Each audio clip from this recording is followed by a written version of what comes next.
दोस्तों नमस्कार, मैं वरुण दास आपका स्वागत करता हूं आज की नई वीडियो में, जहां पर आज हम बात करेंगे भारत के अनसंग हीरोज़ के बारे में। दोस्तों, अनसंग यानी कि वे हीरोज़ जो जिनके बारे में हम नहीं जानते या जिनके बारे में हमारे हमारे आज के समय में बात नहीं होती है। वैसे तो भारत में बहुत सारे ऐसे हीरोज़ हैं जिनके बारे में हम जानते हैं, जैसे कि नेहरू, गांधी, बोस, मगर ऐसे भी करोड़ों हीरोज़ हैं जिनके बारे में आज हम नहीं जानते। तो दोस्तों, आइए हम और आप शुरू करते हैं ऐसे ही हीरोज़ के बारे में बात करना, ऐसे ही हीरोज़ को एक इज़्ज़त देना या उनके बारे में जानना, जिन्होंने भारत की आज़ादी में अपना पूरा महत्वपूर्ण योगदान दिया, अपना सुप्रीम सैक्रिफ़ाइस दिया। ऐसे ही हीरोज़ के बारे में एक कन्वर्सेशन स्टार्ट करते हैं। दोस्तों, आज हम जिन वुमेन अनसंग हीरो के बारे में बात करने जा रहे हैं, उनका नाम है Matangini हज़रा, as known as Gandhi बूढ़ी।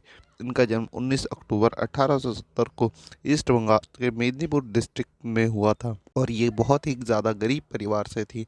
12 वर्ष की आयु में इनकी शादी हो गई थी और 18 वर्ष की आयु में ये निसंतान ही विधवा हो गई थी। मातंगिनी हज़रा, इनको इनके पति का बेटा ज़रा भी पसंद नहीं करता था, परंतु इनका नेचर बहुत ही अच्छा था।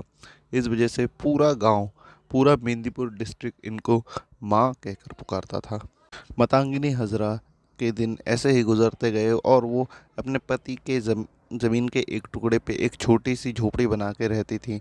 और ऐसे ही 1932 में गांधी जी के फ्रीडम 1932 के गांधी जी के फ्रीडम के तरीक़ों को देखकर ये उनसे बहुत ज़्यादा प्रेरित हुई और इतनी ज़्यादा प्रेरित हो गई कि इनका पूरा गांव इनको माँ और उसके बाद गांधी बूढ़ी के नाम से पुकारने लगा।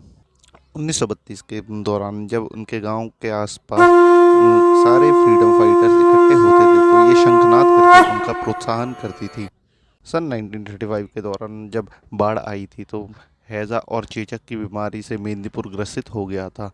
उस टाइम गांधी बूढ़ी ने अपनी पूरी सहायता की थी और वो तन मन धन से सबकी सेवा करती थी, सबको दवाइयाँ पहुंचाती थी, सबके घर में राशन भी पहुंचाती थी, वो भी कंधों में टांग के बाढ़ के दौरान। और यही वो समय था जब गांधी बूढ़ी पूरी तरीके से आज़ादी के संघर्ष में कूद पड़ी थी। करबंदी आंदोलन के दौरान जब उस वक्त के गवर्नर एंडरसन उनके एरिया में पहुंचे थे, तो ये गांधी बूढ़ी सबसे आगे खड़ी थी। यह 1942 में जब क्विट इंडिया मूवमेंट अपने पूरे आक्रोश में था, तब 8 सितंबर को इनके गांव के पास एक सभा में ब्रिटिश इंडिया आर्मी ने 3 स्वतंत्रता सेनानियों को मार गिराया। इस चीज़ से ये बहुत ही गुस्सा हो गई थी और इन्होंने गांव में घर घर में जाके सभी को इकट्ठा किया और ठीक 21 दिन बाद 29 सितंबर 1942 को वे सभी 5,000 लोगों के साथ उसी जगह पे पहुंचे थे, जहां पर 8 सितंबर को 3 स्वतंत्रता सेनानियों को मारा गया था। और 29 सितंबर को भी वही हुआ जो 8 सितंबर को हुआ था।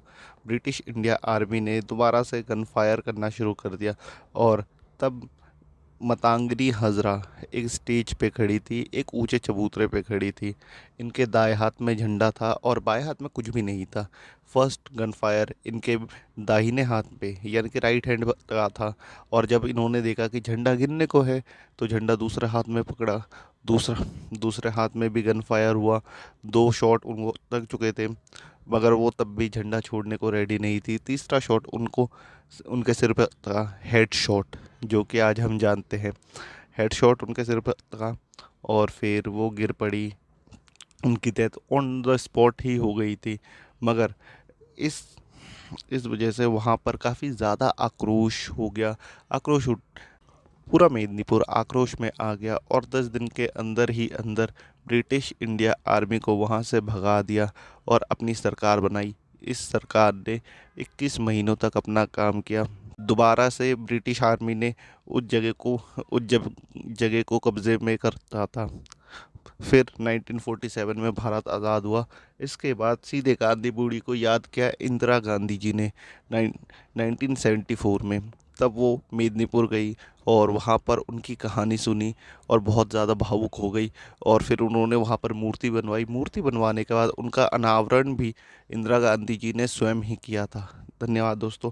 दोस्तों, अगर आप भी भारत के अनसंग हीरोज़, ऐसे ही अनसंग हीरोज़ के बारे में जानना चाहते हैं तो आप मेरे चैनल को सब्सक्राइब कीजिए। Thank you. धन्यवाद।